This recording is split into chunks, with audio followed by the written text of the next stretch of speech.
Magandang umaga, mga bata. Tayo'y tumayo para sa panalangin. Amen. Okay, mga bata, meron po bang lumiban sa klase ngayong araw? Wala po, teacher. Lahat po kami ay present. Okay, very good. Dahil dyan, bigyan ninyo ng 5 palakpak ang inyong sarili. 1, 2, 3, 4, 5. Okay, mga bata, tayo ay sasayaw. Ready na ba ang lahat? Pero bago muna ang lahat, tayo ay magsasagawa ng AHR or Ambient Heart Rate or mas kilala bilang Resting Heart Rate. Bali, magsiset ng oras si teacher ng 10 segundo para bilangin ninyo ang inyong mga pulso. Malinaw po ba, mga bata? Opo, teacher! Okay, simulan na natin. Okay, lahat po ba dito ay normal ang heartbeat? Opo, teacher! Okay, tumayo na ang lahat dahil tayo ay sasayaw. Sasabayan ninyo si teacher.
Thank you so much, my dear pupils. Maaari na kayong umupo. Mga bata, ang topic natin ngayon ay ang body shape. So ano nga ba ang layunin natin para sa araw na ito? Makinig ng mabuti dahil babasahin ni teacher ang layunin. Layunin. Pagkatapos ng aralin, ang mga mag-aaral ay inaasahang una, na ilalarawan ang mga hugis ng katawan at kilos. Pangalawa, nagpapakita ng mga kasanayan sa paggalaw bilang pagtugon sa mga tunog at musika. At pangatlo, nakikibahagi sa masaya at kasiyasiyang pisikal na mga aktibidad. Alam niyo ba, mga bata, ang ating katawan ay maaari makagawa ng mga pangunahing natural na hugis at galaw, gaya ng straight, wide, curl, at twisted. Ang mga sumusunod ay nagpapakita ng iba't ibang hugis ng katawan. Mga bata, meron tayong 4 na mission na dapat natin magawa pagkatapos ng aralin. Ito ay ang straight body shape, wide body shape, curl body shape, at twisted body shape. Para sa unang mission, ito ay tinatawag nating straight body shape. Una, tumayo ng matuwid habang nasa gilid ang mga braso. Gawin natin, mga bata. Pangalawa naman ay tumayo ng matuwid at ilagay ang mga braso sa likuran. Kayo naman mga bata.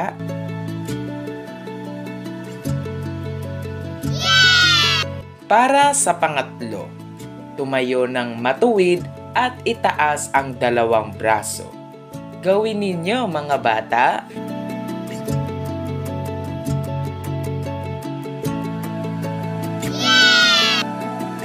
Para sa pang-apat, tumayo ng matuwid na nakadipa ang mga braso. Okay, kayo naman mga bata.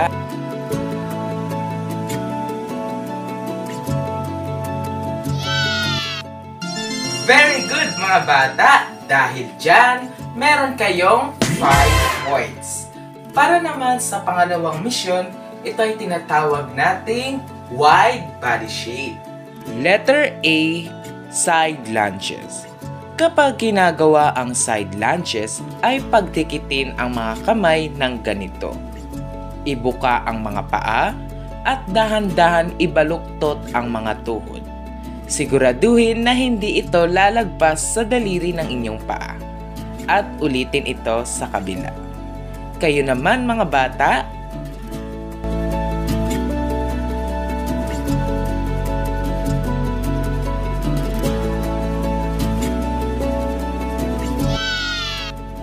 Letter B, back lunges.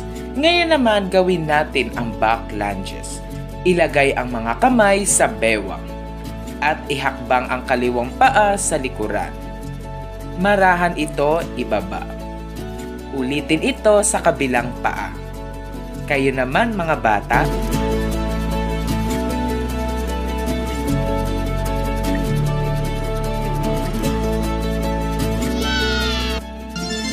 Very good mga bata! Dahil dyan, meron kayong 5 points. Para naman sa ating pangatlong mission, ito ay tinatawag nating curled body shape. Letter A, curled up. Okay mga bata, gawin natin ang curl up. Tayo ay humiga, ibaluktot ang mga tuhod, at dahan-dahan abutin ito. Ating ulitin. Huwag kalimutan mag-inhale kapag tayo ay aangat. At exhale naman kapag tayo ay bababa. Okay, kayo naman mga bata.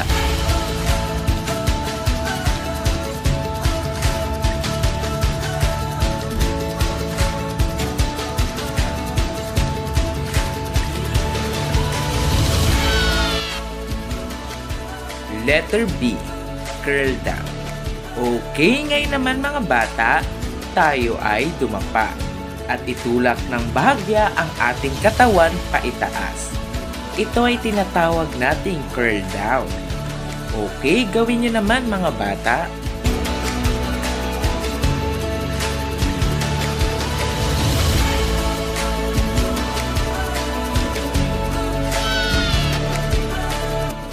Aba, napakahusay mga bata! Nagawa ninyo ng maayos ang pangatlong misyon. Dahil dyan, meron kayong 5 points. Para naman sa ating pang-apat at panghuling misyon, ito ay tinatawag nating twisted body shapes. Letter A, twisted triangle. Ilagay ang isang paa sa harapan. Siguraduhin na hindi lalagpas ang mga tuhod sa inyong mga paa. Marahan na abutin ang inyong paa. Gawin ito sa kabila. Okay, kayo naman mga bata.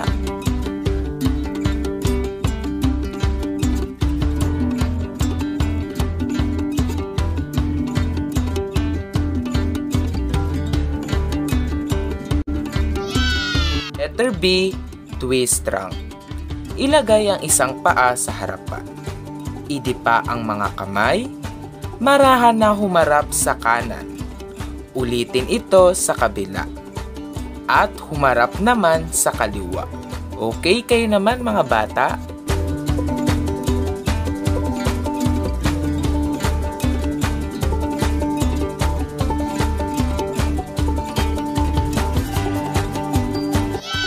Letter C, side twist.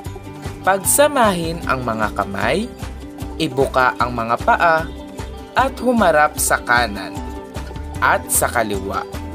Ating ulitin. Okay kayo naman mga bata?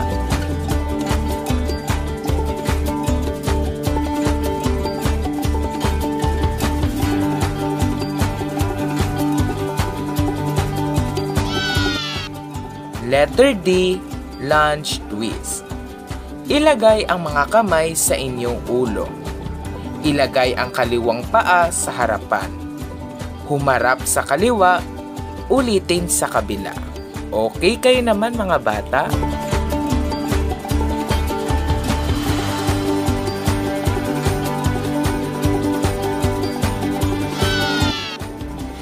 Yay! Natapos na natin ang mga misyon.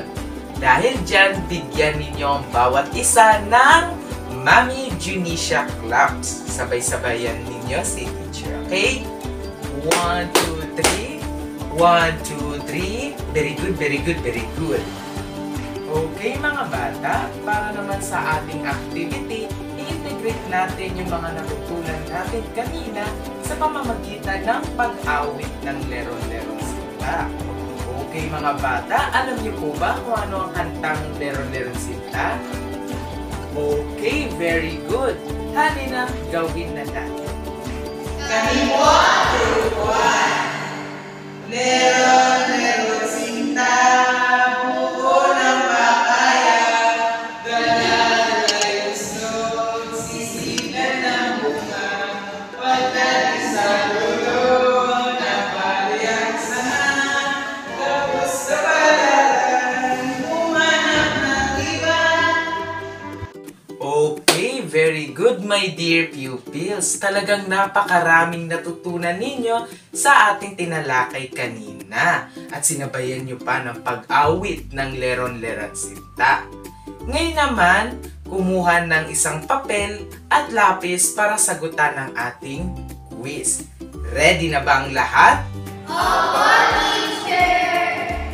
Okay, simulan na natin. Bibigyan ko lamang kayo ng 2 minuto para sagutan ang ating quiz. Tapos na ba ang lahat? Opo, teacher! Okay, i-check na natin ang quiz. Para sa unang larawan, sinong pwedeng makasagot? Yes, Sheila. Teacher, pa-punch mo ang sagot. Okay, very good, Sheila. Para naman sa pangalawang larawan, ano ito? Yes, Vanessa. Teacher, iyan po ay turned up. Fantastic, Vanessa. Para naman sa pangatlong larawan, ano kaya ito? Yes, Mary Chris. Teacher, ang sagot ko ay lunch twist. Aba, napakahusay, Mary Chris. Para naman sa pang-apat na larawan, ano kaya ito? Yes, Seychelles. Teacher, ang sagot ko ay side lunches. Okay, very good, Seychelles. Para naman sa huling larawan, ano kaya ito? Yes, Sheila. Teacher, ang sagot ko ay standing straight. Okay, napakahusay, Sheila. At sa inyo rin mga bata. Dahil dyan, bigyan ninyo ang bawat isa ng fireworks claps. Sabayan ninyo si teacher. 1, 2, 3. 1, 2, 3. Shoo, shoo. Woo! Okay, bago muna tayo umuwi, magsasagawa muna tayo ng RHR o yung tinatawag na recovery heart rate. Magsiset ulit si teacher ng 10 segundo para bilangin ang mga pulso ninyo. Maliwanag po ba mga bata? Okay mga bata, lahat po ba dito ay nasa 60 to 90 ang heartbeat? Opo, teacher! Okay, very good. Ibig sabihin ay normal ang inyong heartbeat. Goodbye class. See you tomorrow. Good